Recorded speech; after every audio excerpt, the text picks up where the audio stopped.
more than an elephant. Their heart's the size of a car. Despite all that, we really know very little about the magnificent blue whales. Man has almost hunted them to extinction. But ironically, it was Sri Lanka's bitter civil war that gave them sanctuary. Only now that the war is over is the world seeing one of the greatest blue whale colonies ever discovered. These pictures are incredible, and Tim Noonan was right there alongside these giants.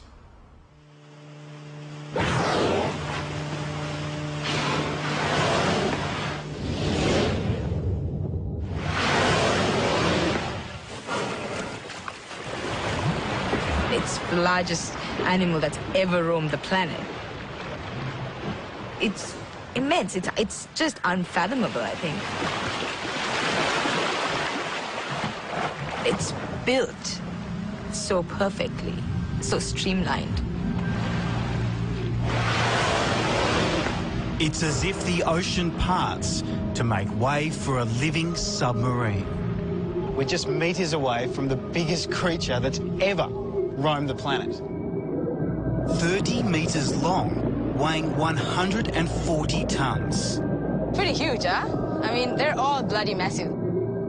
It's really hard to imagine that an animal that large can exist at our doorstep, and we know so little about it. We're on a scientific expedition to a kingdom of rare blue whales located off the coast of Sri Lanka.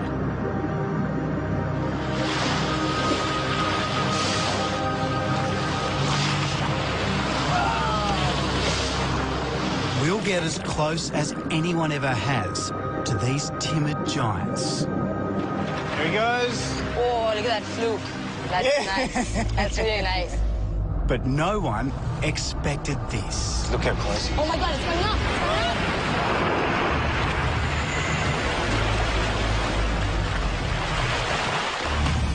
up! Almost all blue whales travel vast distances in search of food, from the warm waters of the equator to the North and South Poles. But in Sri Lanka, a tropical island about the size of Tasmania, the blue whales are different. Blue whales in other parts of the world migrate vast distances, but the ones out here seem to hang around all year round, so it's pretty unusual. Our guide is marine biologist Asha De Vos from the University of Western Australia. Asha was born in Sri Lanka and leads the first major study of these unique blue whales. This is the least known population of blue whales in the world. But until now, it hasn't been safe to research these whales, has it? No, we've just come out of a 30-year civil war, and during that time we didn't have access to these whales. We couldn't go out to sea. But now we've got the opportunity, and it's a time for us to really try to understand these populations. Now this wild ocean has been reopened, and Asha's scientific study is beginning. But for a long time, she thought this day would never come. This is a part of the world where women aren't in the forefront of things. And I think that was one of my biggest challenges, you know, convincing people that I could do it. Even though I'm not a man, I don't need to be a man to do what I do. I want to know more. I want to know more about the largest animal that's ever roamed the planet. We don't know anything about it, and it's hard for me to understand how these huge creatures can be just there, and we know next to nothing. Oh, whale. Whale. Is that a blue? Yeah, it's a blue. There's a blue right out there. We're 20 kilometres off the southern tip of Sri Lanka. There she is. Just there. There he is. Whoa. As we get closer, the blue whale hears the engine and dives. Our quest will not be easy. They're incredibly elusive. What's their personality? They're really shy and very timid. 1 minute you see them and then that's it. They're gone. So we've got one shot, one chance. Pretty much. And we have to just keep scouring the ocean all the time to make sure we don't miss out. There it is. Look again. Perfect.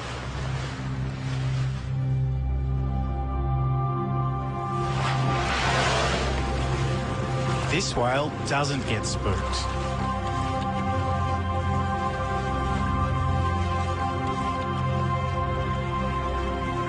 It's immense. It's just unfathomable, I think. Beneath the surface, you get a true sense of the whale's immense size.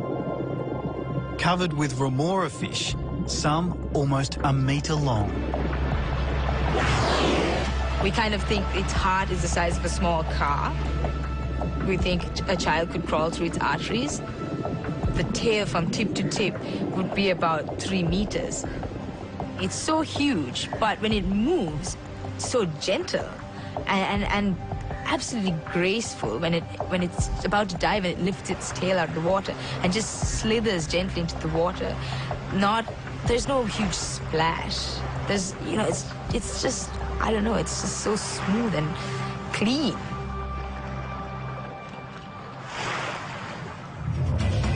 Blue whales were a prime target for hunters last century.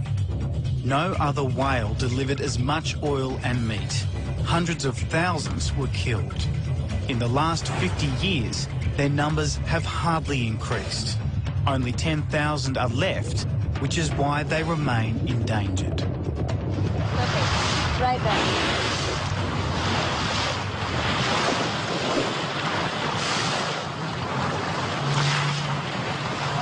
Asher photographs skin markings and tails which are called flukes.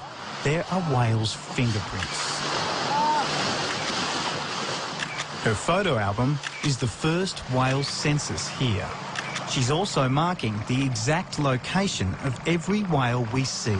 We can paint some kind of picture of what might be happening underwater. And above water, there's danger in all directions. Asher's whales are right in the middle of one of the busiest shipping lanes on Earth. Her research is looking at whether a slight change of course for the ships might reduce collisions with whales. Chitral Jayatalaki is a naturalist with Sri Lanka's biggest tourism company. He wants new laws to protect the whales. We know that the world is going to come look at Sri Lanka as a fantastic location to do whale watching, and as more operators and boats get into sea, the more the need that these guidelines and discipline is formalized. My dream is one day, if Sri Lanka is known as the land of the blue whale.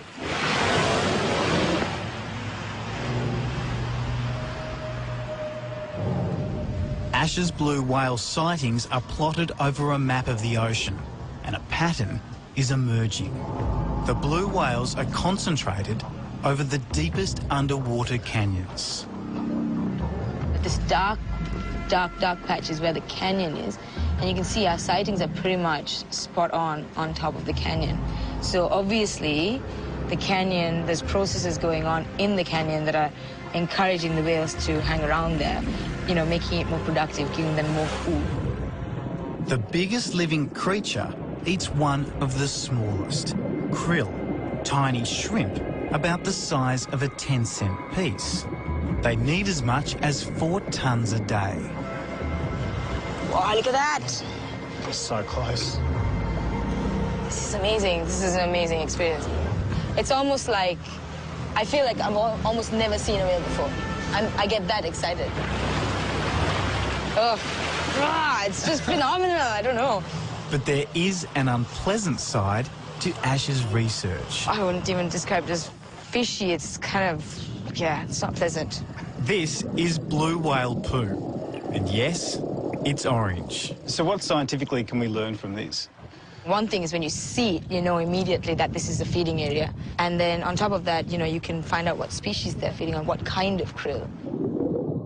There are other whales here as well. These are sperm whales.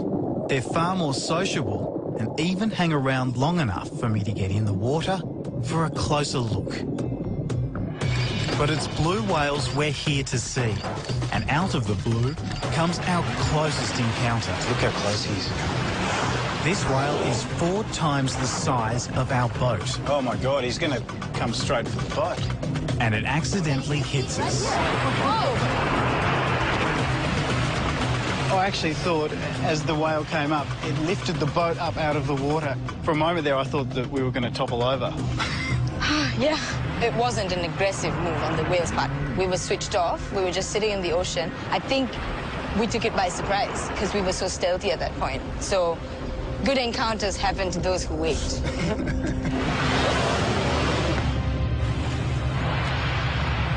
every encounter means I learn something new. You know, every time I go out, every time I sit there, every time I follow a whale, I'm learning something new about their behavior. Oh, it's coming up, it's coming up. My hands are shaking, guys. My heart is racing. I can't even And I have talk. seen hundreds of these whales. Oh my Oh my God. God. Ooh, butterflies in the stomach.